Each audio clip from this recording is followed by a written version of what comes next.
কথায় কথায় সরকার পতনের হুমকি দেয়, আরেকটি জুলাইয়ের ভয় দেখায়। আফসোসের বিষয়, দেশের এই অর্থনীতির কঠিন সময়ে জনগণ আশা করেছে দায়িত্বশীল বিরোধী দল যা বাজেট নিয়ে গঠনমূলক সমালোচনা করবে, কথা বলবে।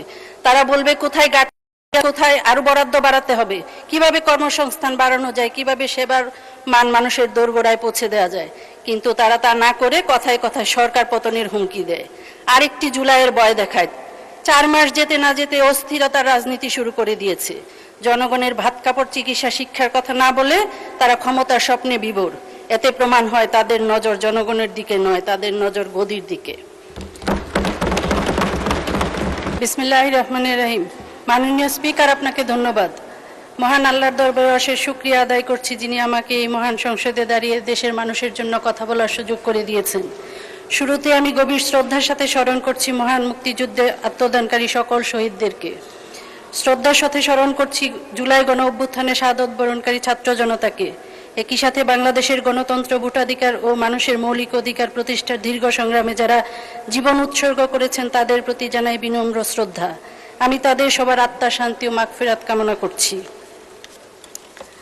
আমি গভীর শ্রদ্ধার সাথে স্মরণ করছি স্বাধীনতার ঘোষক, বহুদলীয় গণতন্ত্রের প্রবর্তক, আধুনিক বাংলাদেশের স্বপ্নদ্রষ্টা শহীদ রাষ্ট্রপতি জিয়াউর রহমানকে। আমি গভীর শ্রদ্ধার সাথে স্মরণ করছি গণতন্ত্রের আপসহীন কণ্ঠ দেশনেত্রী সাবেক প্রধানমন্ত্রী বেগম খালেদা জিয়াকে। আমি এই দুই মহান নেতার আত্মার শান্তি ও মাগফিরাত কামনা করছি।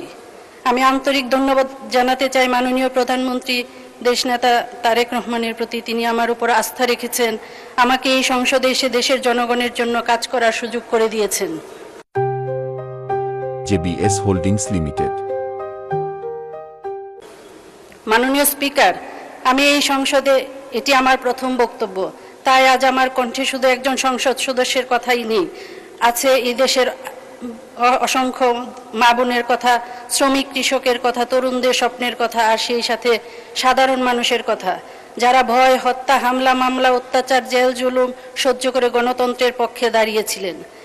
আমি কৃতজ্ঞ আমার দলের নেতাকর্মীদের প্রতি, আমার এলাকার মানুষের প্রতি, দেশের জনগণের প্রতি, যারা আমার পাশে ছিলেন, যারা এখন আছেন, তাদের প্রতি আমি আন্তরিক কৃতজ্ঞতা ও সালাম জানাই।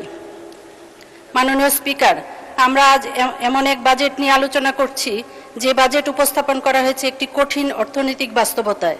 বিগত ফ্যাসিস্ট সরকারের আমলে দেশের অর্থনীতি জনগণের হাত থেকে সরে গিয়ে একটি মাফিয়া গোষ্ঠীর হাতে বন্দী হয়েছিল।